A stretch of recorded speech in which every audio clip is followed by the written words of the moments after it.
Ladies and gentlemen, please welcome the Vice President and Director of Metropolitan Policy Program at Brookings Institution, Amy Liu.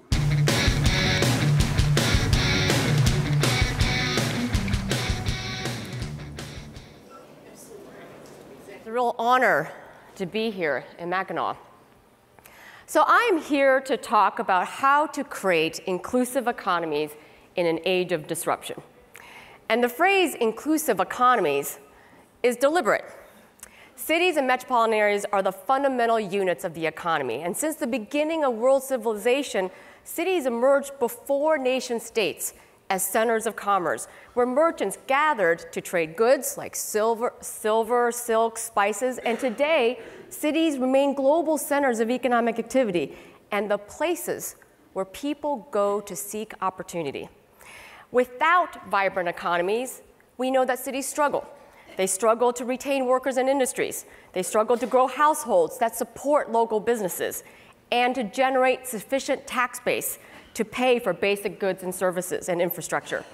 So city and metropolitan areas must grow their economies.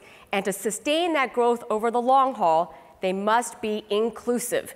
Inclusive economies maximize the participation of people, place, and businesses in economic growth. And economic participation means that people are creators. They're creators of opportunity. They create new ideas, services, goods, new enterprises, which in turn means they get the income to be consumers, to rent or buy new homes, and power the economy in a synergistic cycle, and ultimately enabling them to provide a decent quality of life for themselves and their family. Or, as Mayor Nutter likes to say bluntly, people don't want to be poor. So the problem is that, as the recent election reminded us, is that too many members of our community remain excluded from economic prospects. And meanwhile, we live in a disruptive age. The path to economic inclusion will be turbulent as market dynamics are transforming the rules of success. Now, as Michiganders, you know well the impact of economic shocks and the importance of resilience. And you've stepped up. Today, a wave of public-private philanthropic partnerships are ushering in new possibilities for residents in cities like Detroit, Flint, and Grand Rapids, and even as we heard from Mayor Duggan yesterday. So my hope is to give you a framework and some inspiration for how to build on existing efforts to create inclusive economies in this disruptive age. Now, who is responsible for this agenda? All the actors. So all the actors here play a significant role in shaping the economic fortunes of their city and regions. It's not just the job of employers and economic development professionals, but also leaders in community development, in workforce, in land use, in higher ed. Now, I know that historically, growth players they don't think their mandate is inclusion. And the equity people didn't trust market actors given legacy practices. But if we are to meaningfully achieve inclusive economies, these actors and systems must align, they must coordinate, they must work together, and we are beginning to see that happen in cities. So I will cover 3 points today. First, I want to stress why the collective work to build inclusive economies remains urgent. Second, local efforts must adapt smarter and faster to the market dynamics underway or risk widening disparities. And third, we need to unleash more experimentation in our cities and metro areas to accelerate progress. So let me start with the first point. Why focus on inclusive economies?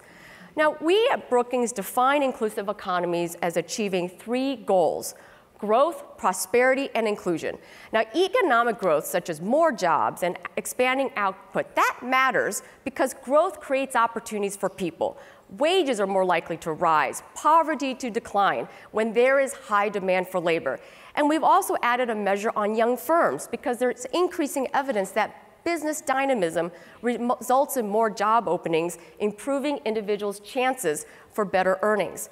Now, prosperity occurs from quality growth. quality growth that comes from rising productivity among firms and workers through new innovations or better skills. And the income generated from productivity often leads to higher standards of living for the broader population. But to achieve inclusion, that higher standard of living must raise the employment and the incomes of all segments of the community, closing disparities by race and place. Now let's see how well these trends play out across the 100 largest metro areas. According to Brookings Metro Monitor, all 100 metro areas experienced job growth between 2010 and 2015, reflecting the steady expansion in the broader U.S. economy. Yet a smaller number, 45, experienced improvements in productivity. And one explanation for this is that the bulk of recent job growth may have been occurring in low productivity sectors like retail, hospitality, healthcare. And 53 metro areas experienced improvements in one measure of inclusion, median wages. So in short, the economy is expanding, but the progress on productivity and inclusion remains lackluster. Now, Michigan's metro areas have experienced a similar economic story. Greater Detroit, Grand Rapids, and the Flint-Genesee County area have experienced steady job gains the last 5 years, and that's reversing a decade of consecutive job loss. This is huge. And you see Grand Rapids in the blue line has more jobs today than it did pre-recession. Now, entrepreneurs and young firms, firms which are 5 years old or less, have been positive contributors to this job growth, which is also a stark contrast from the previous 5 years. The concern, however, is that all this job growth is not resulting in greater productivity. In other words, the net income that's being created per job has remained relatively flat since 2000, making it difficult for firms to raise wages or invest in training in new workers. So this may be one reason that the median wages across Detroit, Grand Rapids, and Flint remain lower than they were back in 2000. Now, there's no doubt that the strong job growth recently has helped stem the median wage loss in these markets, as you can see from those lines. But we do need more wage gains. And what's also troubling behind these numbers is that the gap in wages between whites and workers of color remains stark in nearly every market. And finally, greater inclusion must result in improving opportunities by place within metropolitan areas. No child or young adult's life chances should be limited by the neighborhood in which they live. Yet despite economic expansion, Metro Detroit has experienced an increase in the number of high-poverty neighborhoods in the city and the suburbs, as the chart and the map show. So too many families live in neighborhoods that hamper their upward mobility. So the bottom line is that Michigan and its cities have been effective in reinvigorating economic growth post-recession. No question about that. Now the task is to ensure that that growth translates into greater productivity and inclusion. And the absence of doing so will mean that the growth that has been created will be shallow, will be short-lived, because we're ignoring the structural barriers to increasing the potential of more people and firms in our community. Now, not only do we need to embrace inclusive economies, we also need to adapt to the rapidly changing environment around us. Now, embedded in the definition of inclusive economies is resilience. Cities need to have the ability to adapt or bounce back from shocks or disruptions to generate continuous growth, prosperity, and inclusion. And the disruptions are many. New technologies, globalization, urbanization, changing demographics. Thomas Friedman, the Pulitzer Prize-winning journalist, calls this the age of accelerations. Not because these market forces are new, but because they are shifting so rapidly, they're outstripping humanity's ability to respond, creating widespread anxieties about the impact of change on economic security. Now, someone mentioned to me yesterday at the reception that Michigan has too often been victims of these larger forces. So the question is, can we be better prepared this time? Can we get ahead of the curve in a way that does less harm or disruption to our communities? Now, here are some examples of how these dynamics could exacerbate inequality or economic exclusion if we do nothing. Technology is transforming every industry and occupation, and you know this. The manufacturing sector, for instance, is stronger and more productive today thanks to technology adoption. That adoption requires a different workforce, and this chart from a forthcoming Brookings report demonstrates the dramatic demand by employers for workers with digital literacy. In 2004, 1/3 of all jobs, which are shaded there in green, did not require a person to have any computer literacy. Those jobs now have shrunk to just 12% of all jobs. In fact, a full 88% of occupations today require workers with medium to high digital capabilities.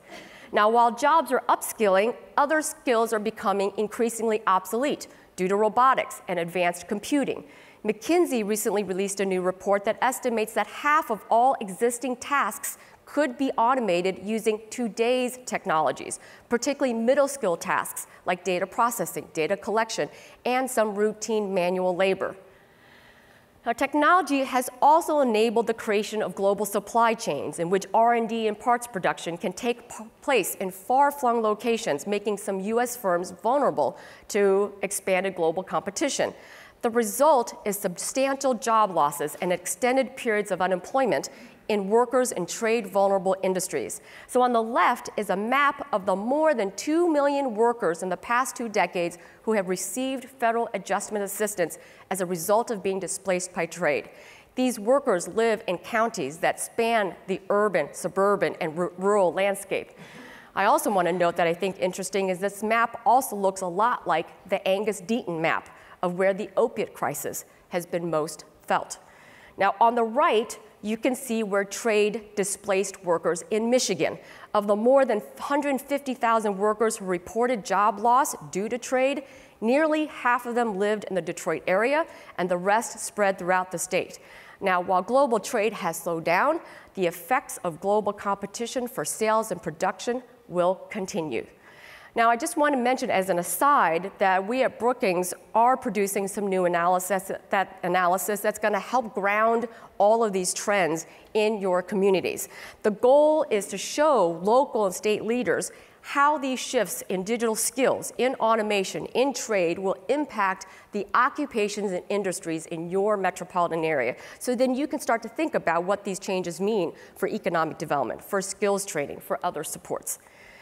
Now, the workforce we need to prepare for this disruptive period is rapidly diversifying, with those that are 50 years and older being 75% white, and the generation coming in behind them much more diverse.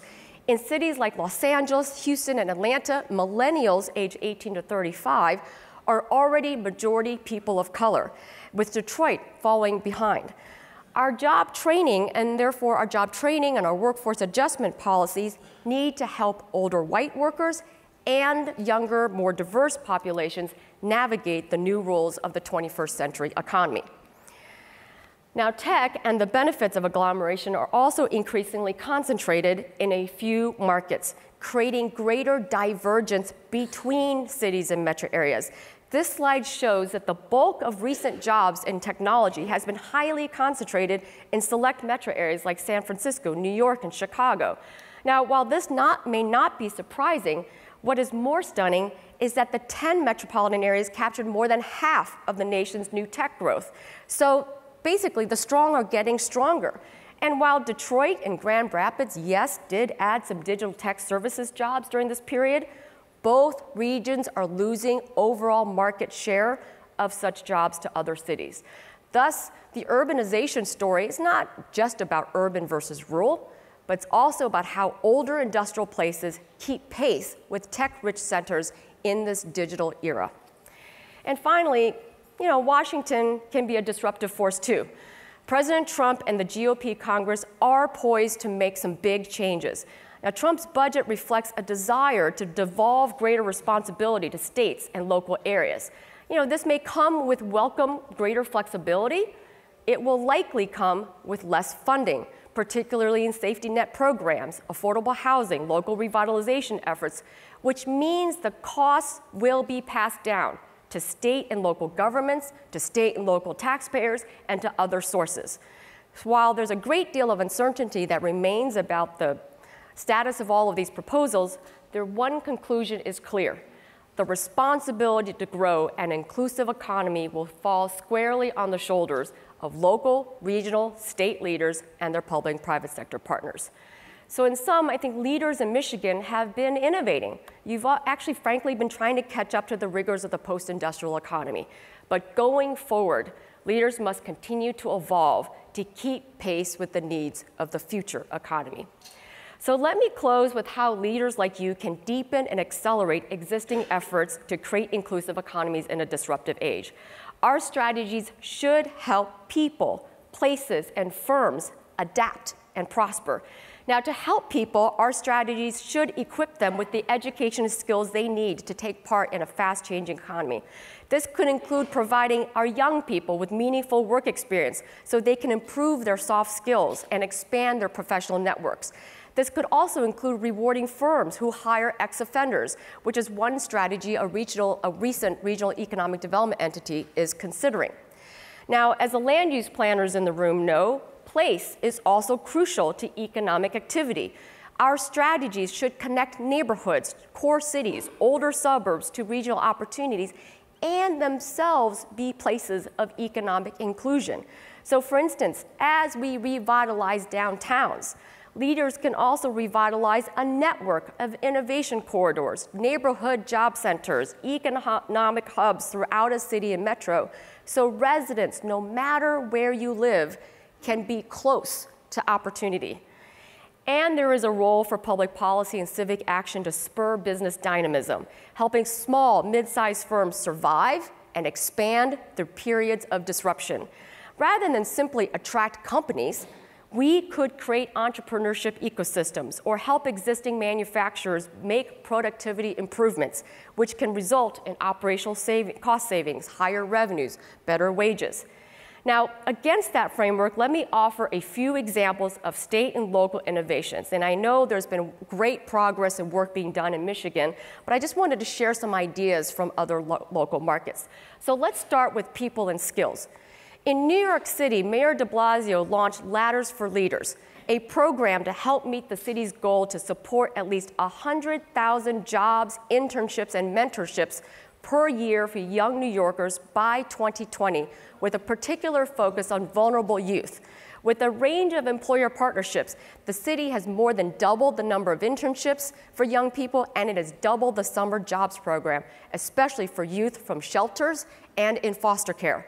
In Tennessee, Governor Haslam has also set an ambitious goal that 55% of Tennesseans will have a college degree or certificate by 2025. And so to that end, he launched Tennessee Promise, a free community college tuition program that was recently expanded to include adults, a first in the nation. He has also issued regional skills gap grants to facilitate bottom-up solutions to achieve this goal. Now, for connecting place, Chicago is testing some novel approaches to place-based and mobility programs. To connect the regional market to neighborhoods, the city assembled a range of existing regional initiatives, such as food and logistics clusters, procurement, employer-driven skills initiatives, and they're applying all of them to 4 adjacent neighborhoods, formerly black middle-class neighborhoods in the south side of Chicago called Greater Chatham. Now, to ensure that this effort wasn't top-down, the city supported the creation of a new neighborhood intermediary in the community to engage residents and coordinate these activities. Now, Chicago has also been undertaking an effort to work with 10 public housing authorities and the county governments to use housing vouchers to increase the supply of affordable housing in opportunity-rich neighborhoods. And to date, that initiative has created 2,200 affordable apartments, over half of which are located in quality suburbs. And I added Indianapolis because I think it's an example of a region that recognizes this new world of self-financing to promote inclusive economies.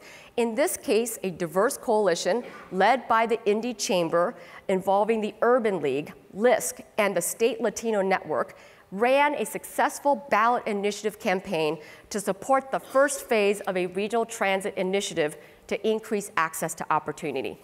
And finally, to promote firms and business dynamism, there are several noteworthy efforts. Syracuse, Central New York is a small mid-sized metro that has, after decades of job loss, has no single industry strengths.